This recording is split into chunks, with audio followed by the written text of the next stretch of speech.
What makes the system of stars eternal is its unending reliability. Man strives for such reliability in the things he creates. Man has created this. Magnavox Star System Color Television. Newest achievement from the mind of Magnavox. Designed to give you the clearest, most brilliant picture, the highest technology, and the single most reliable electronic system in Magnavox history. Star System, the eternal Magnavox. Program complete. Enter when ready. Hi, welcome back to another episode of Captain's Log. Today I want to tackle the ethical question that was raised in the episode of Tuvix from Star Trek Voyager, which first aired on May 6th, 1996. And I want to start off by saying that I've already explored the question of what happens to people when they enter the transporter, when they come out, and on the Captain's Log, that is, are they killed or not, or what happens? Now, that's where the episode of Tuvix from Voyager comes in. A little background here, the actor Tom Wright was chosen to fill the role of Tuvix because he very much wanted to portray the character simply because he was acquainted with Tim Russ and Ethan Phillips, who played Tuvok and Neelix, respectively, in the show. And while he knew next to nothing about Tuvix or Neelix, he decided to base his portrayal of Tuvix on his relationship with Tim Russ and Ethan Phillips. And so he got the job, and I think he did a very excellent portrayal of Tuvix. Now, in that previous Captain's Log episode, where I was talking about the ethical questions of using the transporter, one of the questions that I had raised was, what happens if multiple people were to use the transporter, but only one came out? It combined the two or more into one person. Now, the episode of Tuvix I enjoyed it because it actually tackled that. And, see, that very thing happened to Tuvok and Neelix. Now, briefly, the story was that the two of them were sent on an away mission. And when they came back, there was trouble with the transporter. And in the act of beaming back up, the two, Tuvok and Neelix, were combined into one being. And even their uniforms or their clothes were combined to show, the combination. And of course, the being, person, whatever, that resulted from this accident or error was Tuvix. And now, at first, the crew is presented with the problem of how to integrate Tuvix into the crew because they remembered that person as Tuvok and Neelix, and how are they going to deal with that? And in the meantime, though, the character Tuvix makes several contributions to the ship in both the areas of security and the mess decks, which was, of course, Tuvok's and Neelix's areas of expertise. And these contributions that Tuvix made to the ship made it all the more difficult for Captain Janeway, because she realizes that in order to get her two officers back, she would essentially have to kill off Tuvix, and that's where the ethical question comes in. And plus, you add in the fact that as the show progresses, you can see that Tuvix has decided that he does not want to be killed or done away with, and he refuses to get back into the transporter, which was the only way they figured out in order to bring Tuvok and Neelix back. And this makes Captain Janeway's decision even harder because, as an ethical person, she was faced with the dilemma of what to do that would balance what's in the best interest of the crew or the best interest interests of Tuvix. Also, one of the things she was wrestling with or struggling with was she had to consider whether or not Tuvok and Neelix's right to life was on a higher priority than Tuvix's. And now, as I see it, by letting Tuvix live, if she decided to let Tuvix live, she was essentially condemning Tuvok and Neelix to death because they would no longer exist, whereas at one point they did.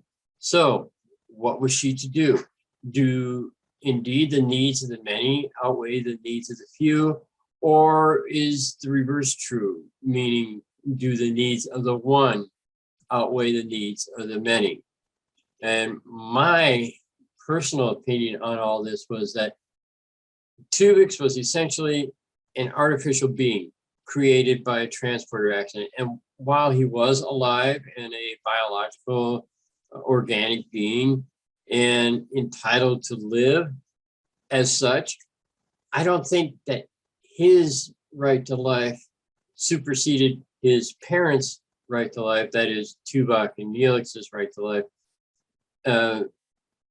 They had a right to gain their lives, and he didn't have a right to that because he was essentially a combined being of the two, but not born of them. He was the two of them combined, literally.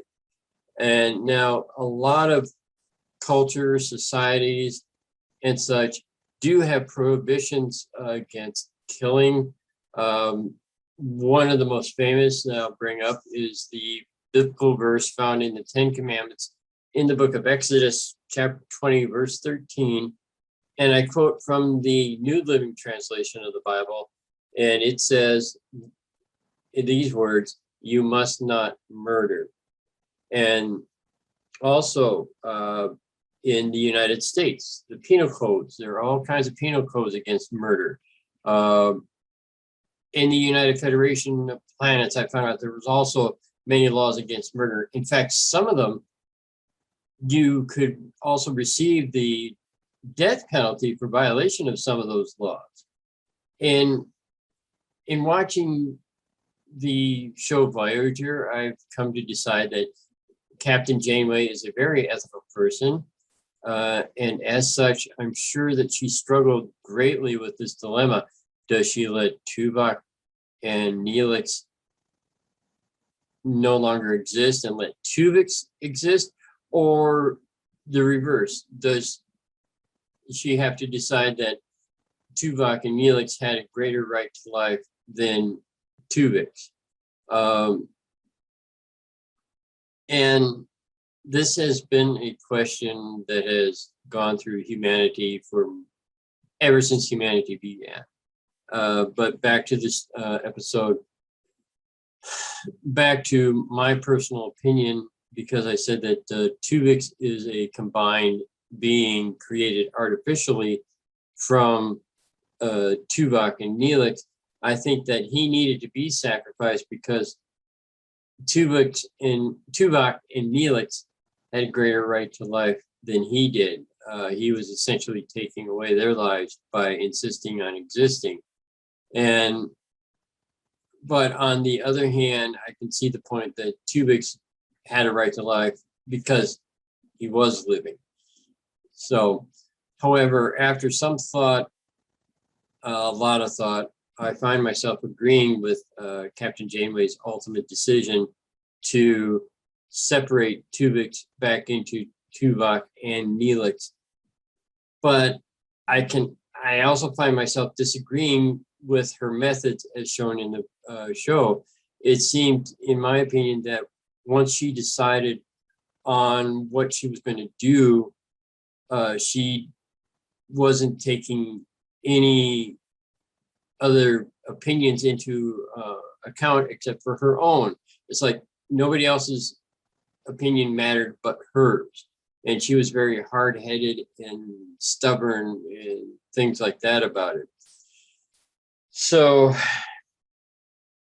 now here's something else. In my research on this episode, I found that originally, as the script was written, Tuvix was supposed to have been persuaded to go along with the separation procedure. However, Michael Piller, the showrunner, the Voyager showrunner, thought that it would be more interesting if Tuvix disagreed with the separation and insisted on his right to life, and essentially showing that he really didn't want to die. Now, the screenwriter for the show agreed, and he was able to rewrite the script in such a way that nobody would know what the right thing to do was. I think he found a terrific balance of the two opposite sides of this question. And in that, I think that they succeeded tremendously with their idea of, presenting such a moral dilemma that it really left it all up in the air. And I've seen on many Star Trek Facebook pages them wrestling with this very question. There's, of course, the people on one side calling Janeway a murderer, and the other in support of her. And I've never seen anywhere where they've come to a final conclusion that I could agree with. The question of whether the right thing was done or not was totally left up in the air. And so I want to know what you guys think. Did Janeway do the right thing? Should she have let Tuvix live? Should she have not let Tuvix live? What do you think about the show overall? And I would really appreciate hearing your comments on this, and would be more than happy to continue a discussion on this question, but leave those in the comments below. And of course, as always, keep your comments civilized and no name calling or anything like that. And I would be more than happy to continue discussing this matter with you. Keeping money in a savings account where it earns interest is logical. Keeping money in a checking account for convenience is also logical. But it's fascinating when you combine interest and convenience in Atlantic Bank's Interest Plus Checking, the account that draws 5% interest compounded daily on the same money you're using to write checks. How is it done? Ask your Atlantic banker. Interest Plus Checking from Atlantic Bank, the best bank around. Program complete. Enter when ready. All right. For this section, I decided I'd try something a little different this time. And I want to talk about what I consider the top 10 battles as portrayed in Star Trek universe. The first one I want to talk about is the Battle of Balkan, which appeared in the movie Star Trek in the year 2009. And this is the movie where Nero of Romulus comes back in time because in his time period, Romulus had been destroyed, and he actually blamed the Vulcans and by extension Spock for their not participating and not saving Romulus. And however, the problem with this, or maybe problem with it, is that this battle was never actually shown on screen. Now, that the battle that I'm talking about is not the one at the beginning of the film, but rather the one where Christopher Pike had just recruited Kirk into Starfleet, and he was this was the battle that he was rushing off to. And of course, like I said, Nero had been blaming Spock and Vulcans for this. And the only thing we ever actually saw was that by the time the Enterprise had gotten to the battle site, all of Starfleet, the Starfleet ships had been destroyed, and they were just debris all over the place. the planet Vulcan was destroyed with some red matter that Nero had dropped into it. It just basically collapsed in on itself. And of course, as a result, both Spock Prime and Spock from the Kelvin universe met each other, which was a highlight of the movie for me. Now, number 9 on this list of mine is the battle for Deep Space Nine. This involved the Klingons and the Cardassians. And as you know, the Klingons were on again, off again friends of the Federation by the time of Deep Space Nine. And this battle, the Battle of Deep Space Nine, occurred because the Klingons thought that the founders from the Dominion had infiltrated the Alpha Quadrant, and they thought that they were impersonating the founders. That is, impersonating the Cardassian High Command. Benjamin Sisko, on the other hand, didn't think so, and so he came in on the side of the Cardassians in fighting against the Klingons. And this, of course, resulted in a huge, big battle between the Klingons and the space station.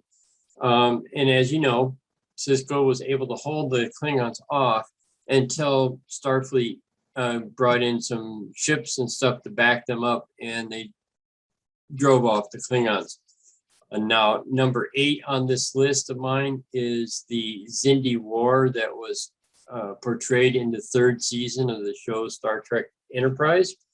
The only problem that I had with this one, it was a huge battle, of course, and it lasted the entire season. The only problem I had was it seemed to just, because of that, it seemed to drag on forever almost, it seemed. You know, with the Enterprise crew, every single episode getting another clue and going one step further down the line in their quest of trying to prevent the Xindi from creating a super weapon which would destroy the planet Earth, of which a junior, smaller version of it had been tested on the state of Florida, which is where Trip's sister lived. You know, he was the chief engineer on Enterprise, and he wanted revenge like you wouldn't believe. Now, let's see, number 7. Okay. That happens to be the Battle of the Binary Stars as it was shown in Star Trek Discovery. This was the opening featured in the first season of Star Trek Discovery. It was a huge battle between the Klingons and Starfleet. And in fact, it had bunches of ships and stuff. And even though it was probably one of the most extensive, massive fights in Star Trek, which would include the films or the shows, because it was so huge, I still have problems with including it in Star Trek because I still question whether Star Trek Discovery, the show itself, is part of the official Star Trek canon. So moving on to number 6 on my list of the greatest battles in Star Trek would be the Battle of Charon, or Charon. I'm not sure exactly how to pronounce it. This was the battle that I guess started the Romulan Wars, or was part of the Romulan Wars. And it also resulted in the formation of what would become the United Federation of Planets, with with Earth, Starfleet, the Vulcans, the Tellarites, and the Andorians actually combining against the Romulans, which was a feat in and of itself because, as you saw in the show Enterprise, the Tellarites and the Andorians really had no great loss of love between each other. In fact, one of the things I found out was that if Star Trek Enterprise had continued on to a 5th series, one of the rumors was that the entire fifth series probably would have been about the Romulan Wars. Now, on to number 5, which is, of course, the Battle of Wolf 359. I felt I couldn't have a list of the greatest battles in Star Trek without including Wolf 359. And now this was the one, it was featured in Star Trek Next Generation, and that was after Picard had been assimilated by the Borg and given the name of Locutus. And the Borg used his knowledge to fight Starfleet and try and defeat them, and of course assimilate them in the Battle of Wolf 359. Fortunately, Starfleet prevailed. They won the battle, but of course, as in any battle, there was a great loss of life, including Benjamin Sisko's wife. He was a lieutenant commander at the time, and his wife, and I believe her name was Jennifer. And this sparked off a long-standing distrust from Sisko towards Picard after Picard had been freed from the assimilation and brought back to Starfleet. Sisko felt that he couldn't just trust a man who had used his knowledge to fight against Starfleet, even though he was under the influence of the Borg. Sisko was one of those who just didn't trust the fact that Picard could be relied upon anymore. And now, number 4 on my list of battles is, again, from Starfleet Discovery. And that's the battle against this artificial intelligence called Control. Control had taken over the secret agency of Sector 31 and was trying to use that agency to do, well, extremely bad things to the galaxy. And let's see, of course, the aim of Control was to take over the galaxy, rule, whatever have you, as any dictator and evil mind has on their agenda. Now, on the Starfleet side, the ships included the Discovery, the original USS Enterprise. At that time, it was under command of Christopher Pike. And the end of the battle resulted with, victory by Starfleet. But Discovery, in order to keep the artificial intelligence Control from gaining access to the sphere data, transported itself 900 some years into the future. And okay, fine. I thought that was a little extreme, but all right, it led to, in my opinion, one of the more enjoyable seasons of season 3 of Discovery, because you have to see the future of Starfleet. Now, third place in the greatest battles in Star Trek history, in my opinion, of course, is the Battle of Sector 001, which is the Borg designation of, no, wait a minute, that's Starfleet's designation for the our solar system of Sol, SOL.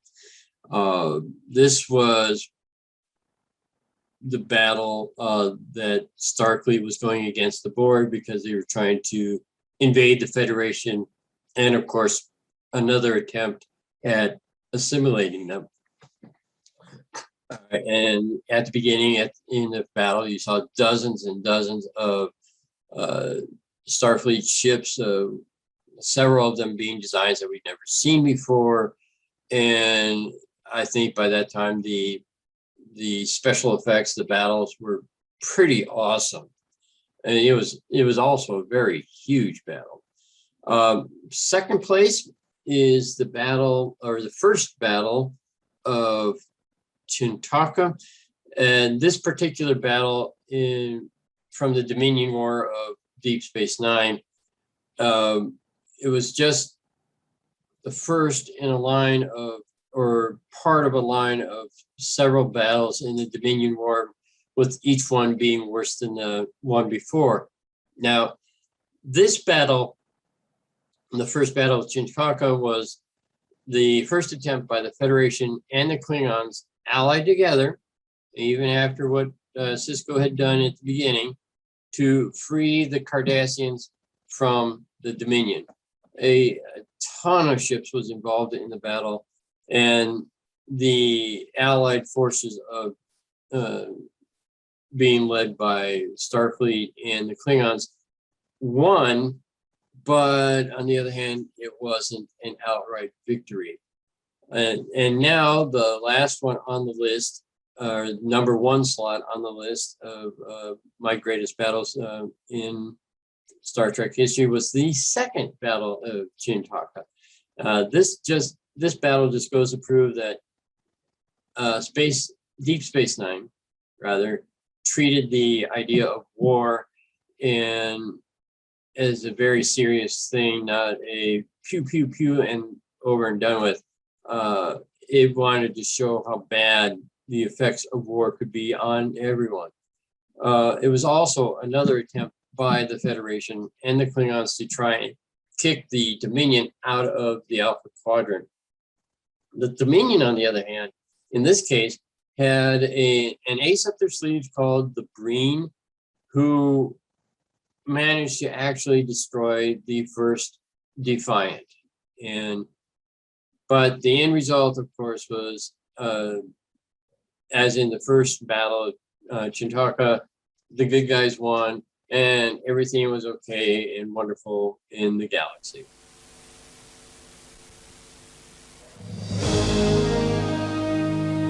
Space? We've been there. Time? That's the new frontier. Physically traveling through time isn't possible. Not yet, at least. But with a time machine from time computers, you can go into the future. Imagine a whole book, encyclopedia, or even a movie on a single disc. And the internet is changing the way the next generation think. In the future, it'll change the way we live, from looking at tomorrow's weather to banking, shopping, entertainment, and even communication. From here, we can see 1 billion years into the past. With a time machine, you can see into the future. Why buy an ordinary PC when you can buy a time machine from Time Computers?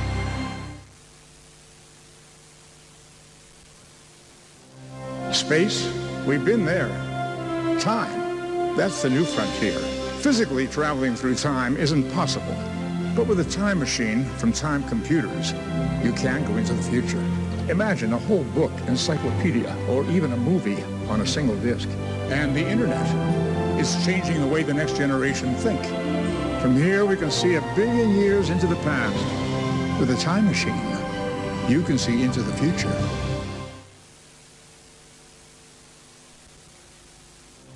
Space? We've been there. Time? That's the new frontier. Physically traveling through time isn't possible. But with a time machine from Time Computers, you can go into the future. Imagine a whole book, encyclopedia, or even a movie on a single disc. And the internet is changing the way the next generation think. From here, we can see 1 billion years into the past. With a time machine, you can see into the future.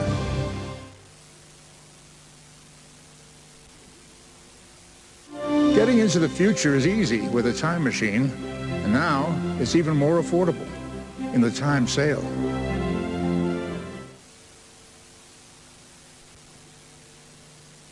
Getting into the future is easy with a time machine, and now it's even more affordable in the time sale.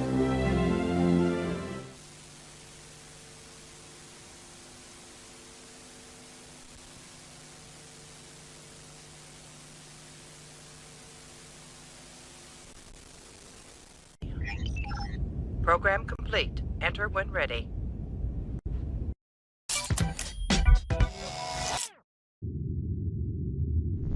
Captain, we're caught in some kind of tractor beam. Open a channel! I sense a presence I've not felt in a long time. Nerds! Ah, you again. Look, we're not nerds. If we're nerds, you're nerds. Yeah, right. I'm a Sith Lord, and you're a bald guy in pajamas. Can you do this?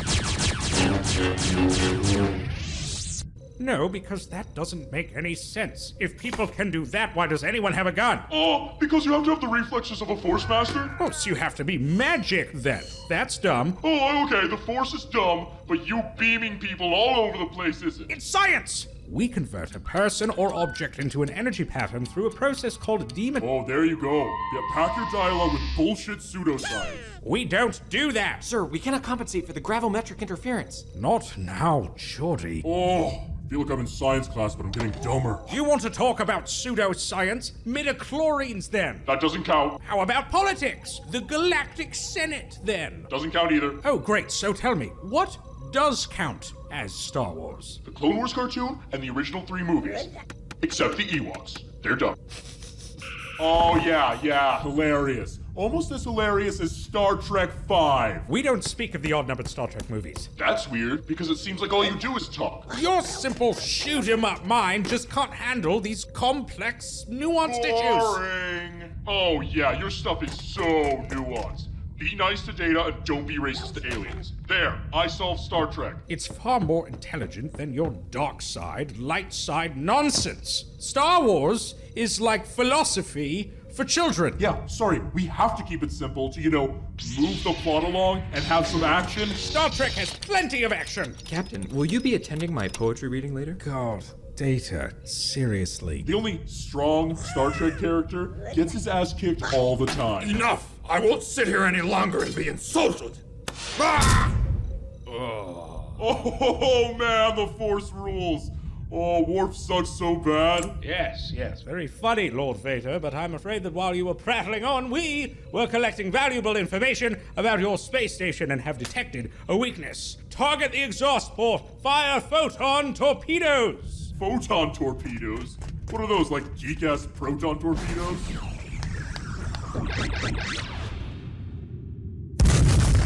Your special effects are lame. That's not the point! Yes, it is.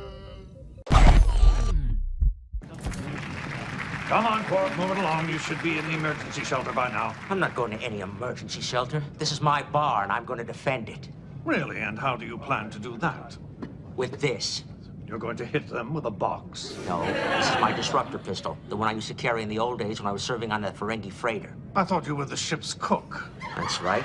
Every member of that crew thought he was a food critic. If the Klingons try to get through these doors, I'll be ready for them. Dear Quark, I used parts of your disruptor to fix the replicators. Will return them soon wrong. Kill him. With what?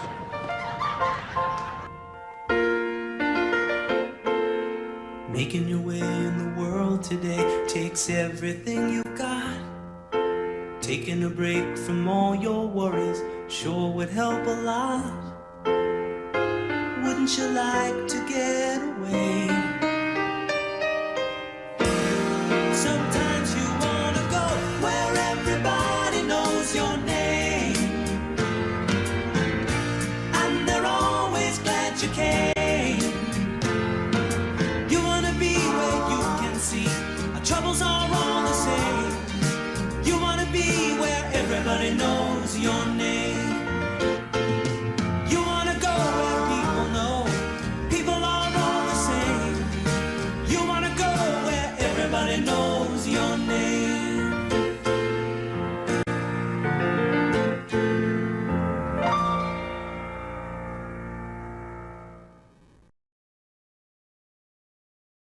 Okay, that's it for this week. Once again, thank you for watching, and may the great bird of the galaxy bless your planet.